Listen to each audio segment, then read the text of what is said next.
Hi everybody, this is Chad the Gaming Dad here once again on Dad's Games, and today I felt like making a video to showcase all the different ways that we can play retro games these days. I honestly can't remember a time where we had so many different choices and so many different ways to play some of our old favorite games. So I recently got my hands on one of these.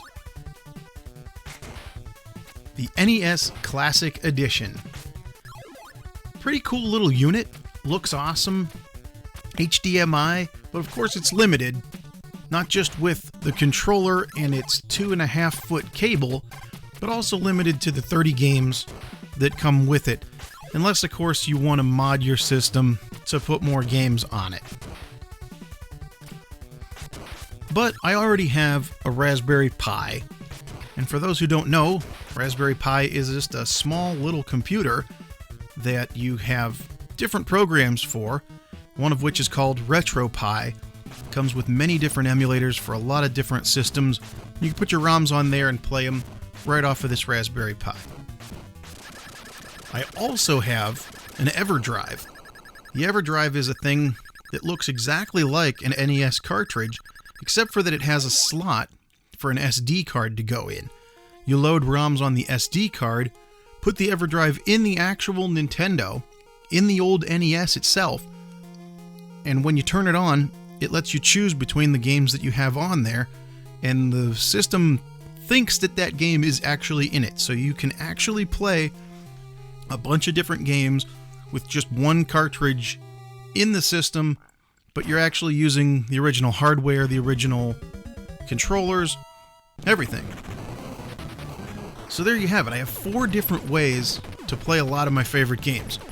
And I own these games probably 3-4 times over. So I figured what I'm going to do is pick 2 of the games that are on the NES Mini, and then also show you what those games look like, either played with a cartridge on the NES, played with an Everdive on the NES, and then of course the video that comes out of the NES Mini, and then finally what it looks like playing those same games on a Raspberry Pi 3.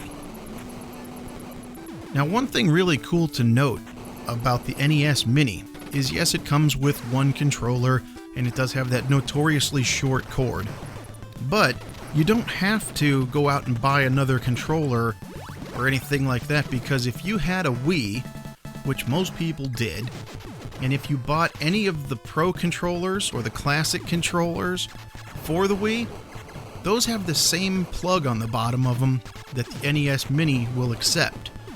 So, what you do is you take those controllers and you just plug them right in.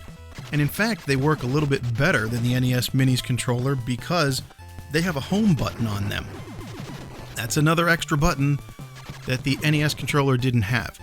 If you hit the home button on those controllers, it'll actually act as the reset button on the console. One thing to watch out for, though, when you're playing with those old controllers is they were meant to go underneath a Wiimote, you know, with the strap and everything. So they have this little clear plastic bit that has a hook on it, and that kind of gets in the way if you're going to do 2 players on the Mini. So I suggest you either play single-player games with these controllers or make them player 2, because otherwise you're going to be bumping into the other one and you can't plug them both in.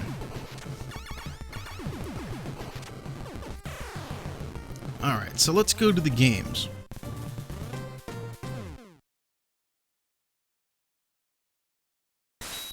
Take a look at some of the differences. Now, of course, the original NES coming off of a cartridge and the Everdive are both going to be the same because they're coming out of the same hardware.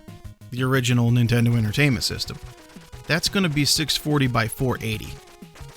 But the NES Mini actually puts out 720p, and the Raspberry Pi puts out 1080p. So take a look at the differences between maybe some of the little glitches and also just the overall picture quality, the clarity, how good the colors look. And I think if you look close, you'll see a difference.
So next up is Super C. Let's take a look at this one and see how it does, comparing between the 4 different ways that you can play right now.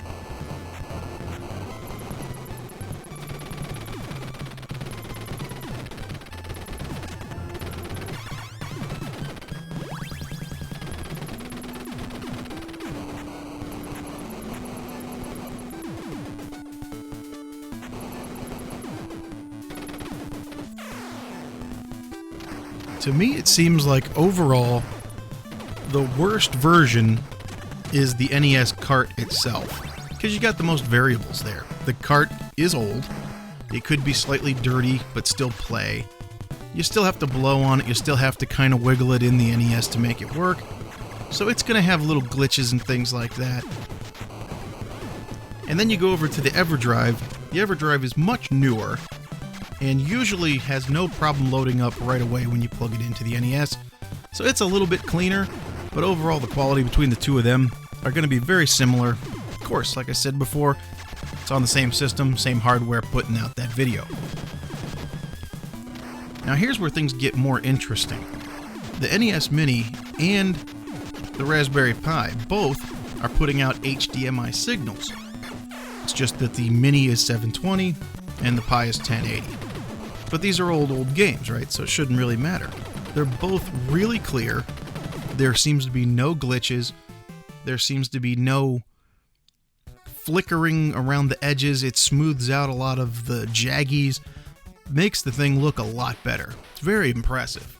And then to me, it seems like the Raspberry Pi has the best overall picture quality and color.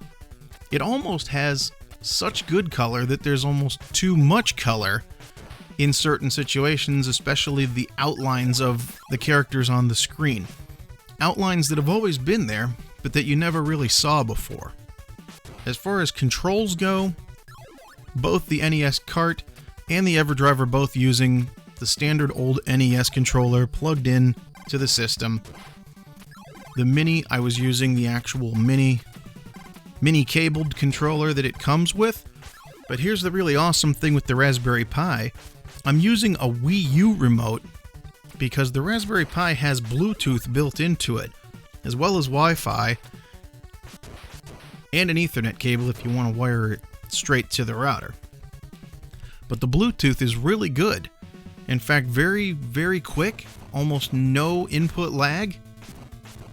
I play the games on my 4K TV and I turn on game mode, especially when I play stuff like Punch-Out, because that's where you're going to notice the input lag the most. But how nice is it to use a very comfortable Wii U remote, sit back in your chair, and play some of your favorite games of all time looking this clear and this colorful. It's just so nice. So from looking at all the video and stuff I have here, you can make your own call on which one you think is the best, but me, personally, I would rank them in this order. The NES with the cartridge is the worst. Then we have the Everdive, only slightly better because it doesn't have quite as many errors as the cart has. And then the NES Mini cleans up things quite a bit, but for some reason, it's very washed out looking. I mean, here's a little bonus footage.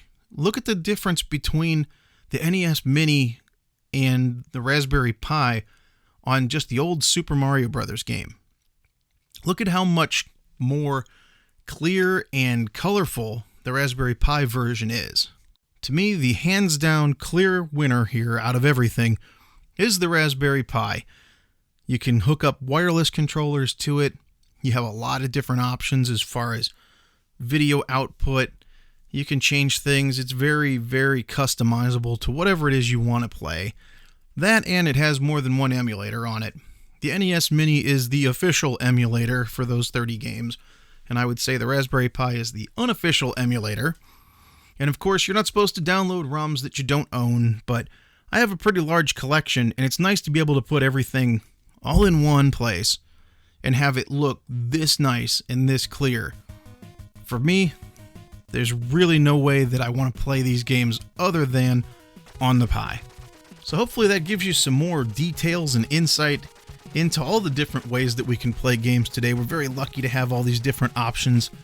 So don't get too worried if you didn't get your hands on one of those NES Minis, because if you have a decent collection at home, you can easily download the ROMs for those, put it on the Raspberry Pi, and you're all set. Not to mention the kits for the Raspberry Pi are relatively inexpensive. Mine was about $70, which is only $10 more than the NES Mini. There's lots of places to buy one of those on Amazon and a lot of different sites online where you could find ROMs and other things that you would want to put on there. So till next time, remember, you never outgrow video games.